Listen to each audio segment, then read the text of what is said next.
Hi friends, welcome to SudhaSri kitchen. இப்போ நீங்க பார்த்துட்டு இருக்கிறது காலிஃப்ளவர் கோதுமை ஃப்ரை. பொதுவா நம்ம ஹோட்டலுக்கு ரெஸ்டாரண்ட்க்கு எங்க போனாலுமே முதல்ல நம்ம விரும்பி ஆர்டர் செய்யக்கூடிய ஒரே பொருள் காலிஃப்ளவர் தான். இப்போ அந்த காலிஃப்ளவர் வச்சு புதுவிதமா இந்த காலிஃப்ளவர் கோதுமை ஃப்ரை எப்படி செய்யறதுன்னு பார்க்கலாம். இப்போ இதை பார்க்கும்போது இதை நம்ம பஜ்ஜி மாவுலயே முக்கி போட்டுடலாமே, இது எதுக்கு இவ்வளவு வேலை அப்படின்னு நீங்க நினைக்கலாம். ஆனா இந்த டேஸ்ட் சாப்பிட்டீங்கன்னா ரொம்ப சூப்பரா இருக்கும். ட்ரை பண்ணி பாருங்க. இப்போ இந்த காலிஃப்ளவர் கோதுமை ஃப்ரை எப்படி செய்யறதுன்னு வீடியோக்குள்ள போய் பார்க்கலாமா?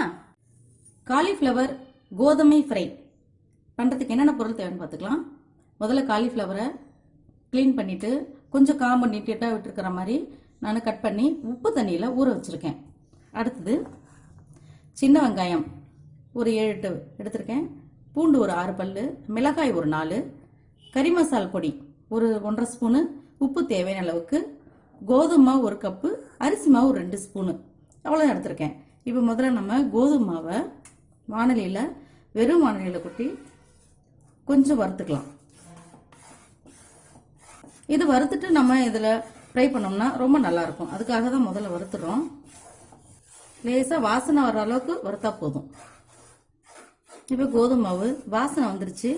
இப்போ நம்ம இதை ஸ்டவ் ஆஃப் பண்ணிக்கலாம். ஆஃப் பண்ணிட்டு ஆற வச்சு எடுத்துட்டு வருவோம்.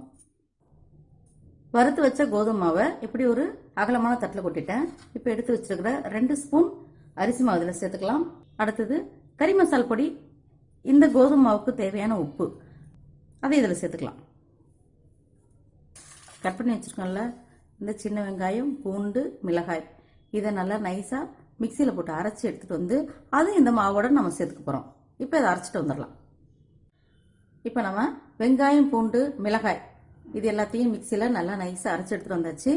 இப்போ இதை இந்த கோதுமை மாவு, அரிசி மாவு இந்த கலவையோடு நம்ம இதை சேர்த்துக்க போகிறோம்.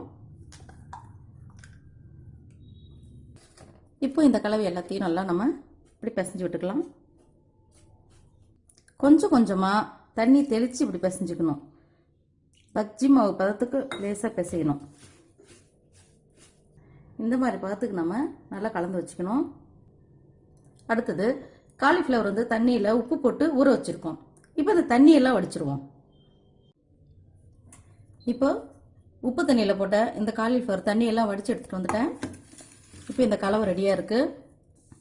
இப்போ ஒவ்வொரு காலிஃப்ளவராக இப்படி நல்லா முக்கி எடுத்துட்டு இப்படி எண்ணெயில் போட்டுடணும். இப்போ இந்த மழை காலத்துக்கு இந்த மாதிரி செஞ்சு சாப்பிட்டா ரொம்ப சூப்பராக இருக்கும். நம்ம இதெல்லாம் ரெடியாக எடுத்து வச்சுட்டோம்னா குழந்தைங்க ஸ்கூல் விட்டு வர நேரத்தில் இப்படி நல்லா சுட பொரிச்சு கொடுத்தா இந்த மழைக்கு ரொம்ப நல்லா இருக்கும்.